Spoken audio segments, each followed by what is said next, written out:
How are you doing today? I hope that you're doing super awesome. I hope that the sun is shining on you and you feel all of the good vibes that are coming to you. Do you use the same freebie, which is also the same tripwire and upsell for all of the related posts on your site? Or do you come up with an entirely new freebie for every single post? I've heard a little bit of people say that I have heard a little bit of people saying that you should be creating a new freebie for every single post. And then I've heard other people saying that that is a bad waste of your time and you shouldn't do that. What do you think I should do? Okay, nice and simple. I do not make a brand new freebie for every single post. I do not do that. I think that that is a waste of time. I think that that's exhausting. There are certain posts where I'm like, oh, I have a new idea for a freebie. And then I have to rein myself back in. Because if I showed you guys the dashboard inside of ConvertKit that says how many different forms I have, you would all pass out. Full stop, you would pass out. Because it's too many. And I'll admit it, because back in the day, way back when, it was suggested that the best thing that you should do was to make all new freebies for all of the posts so that more people will sign up for your list.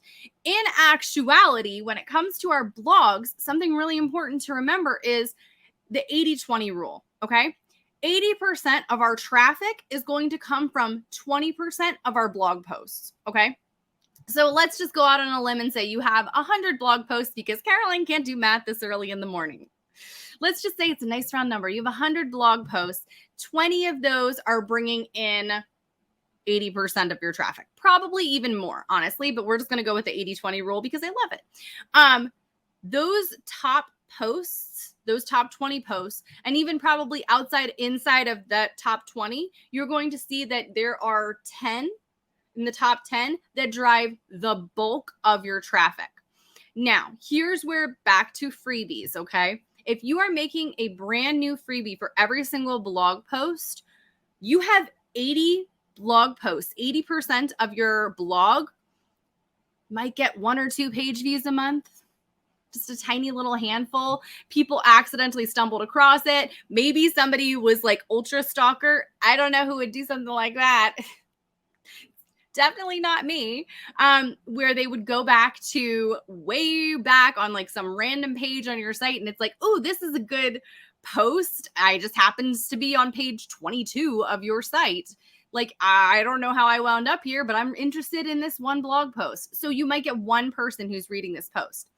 Now, the problem is if you spend, creating a freebie, a brand new freebie for every single blog post, let's just say that it takes an hour to create the freebie, another hour to do all of the back end stuff, creating the form, creating the mock-up, getting it all hooked up, setting it up, connecting the tripwire. And I think that that's being kind of optimistic that it would only take an hour.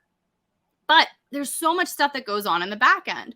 So it takes an hour to make it, an hour to set it all up. Probably, another half an hour to plug it all into place and everything. Make sure that you post it. Make sure it's all working. So now we've added on 2.5 hours to the length of creating this blog post, right? Not only that, but if there's something that goes wrong on the back end, it's a headache to create or to find out and like reverse engineer where there was a problem or where a link wasn't working, blah, blah, blah. But do you see how much longer we've just made our process, our creation process? It takes a lot of time to go back and create something individual for each blog post that we make. Especially because if we're talking about ROI, the return on our investment, especially of our time, that's just not a good use of our time. If we're talking about like making sure that we want to use our time wisely and to do the tasks that are going to bring us in the most money, spending time making a brand new freebie for a blog post that 10 people in a week might see, that's not going to be your highest ROI. What would be your highest ROI is to say, if you're looking at your top 10 blog posts, you're like, I feel like a lot more people should be signing up for the blog post, like the number one blog post. I guess that there's something wrong with this freebie. That would be when you could change the name of it, change different colors on the opt-in box itself, play around with that. I always tweak my freebies that I already have before I go back in and make a new one.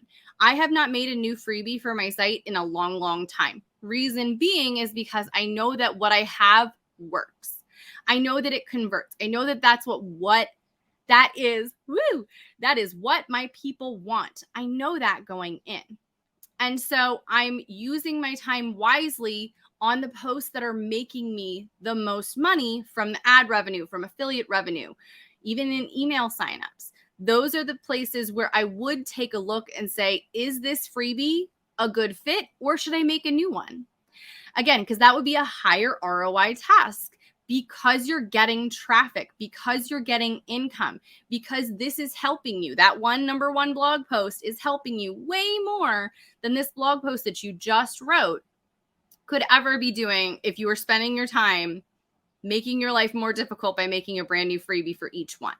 Now, something else that I will say that I think is still a popular tactic, I could be wrong, but I think that this is still a thing, are resource libraries. So if you want to do a brand new looking freebie for each one of your blog posts, what you could do is, especially like inside of recipe blogging, DIY, crafting, homeschooling, anything like kids crafting, like preschool kind of things, like all of those different niches where having a resource library and having a lot of printables and having different printables is really, really beneficial. Having some place where you can have one opt-in box and say, grab all of these incredible resources and more when you sign up here. So now it's not just creating a brand new freebie. You're adding a printable that you've created or a freebie that you've created to your resource library. So it makes it a little bit different where, yes, technically you're creating something different, but if each blog post that you make has a different SVG file, if we're talking about Cricut, or has a new sewing template, or has a new, like a recipe. Duh, Caroline, come on. Get it together, girl. It is not that early. But if you need to have a different kind of a thing for each different blog post, add it to a resource library. Make your life easier. There's nothing wrong with doing it that way. But I will say that there are certain niches where resource libraries work super, super well, and somewhere it's just not completely necessary. I have one on my site, but we don't necessarily promote it as often because it's not as like crucial inside of my niche. I'm in the money saving niche. Like I give out plenty of printables, and I like to give them kind of examples of what they should be doing with them. And I don't like to just throw them at blanket access to a ton of different printables because I know that my people get easily overwhelmed. And so a lot of it comes back to knowing your people, knowing your audience, but yeah, don't burn yourself out. So if you ever hear somebody say like you need to make a brand new freebie for every single one of your blog posts with its own form and blah, blah, blah, blah, blah, I don't buy it. I don't buy it. So if that doesn't sound like a good thing for you, if that doesn't sound like it would be worth your time, worth your energy, I wouldn't waste your time on it. Just full stop, I wouldn't.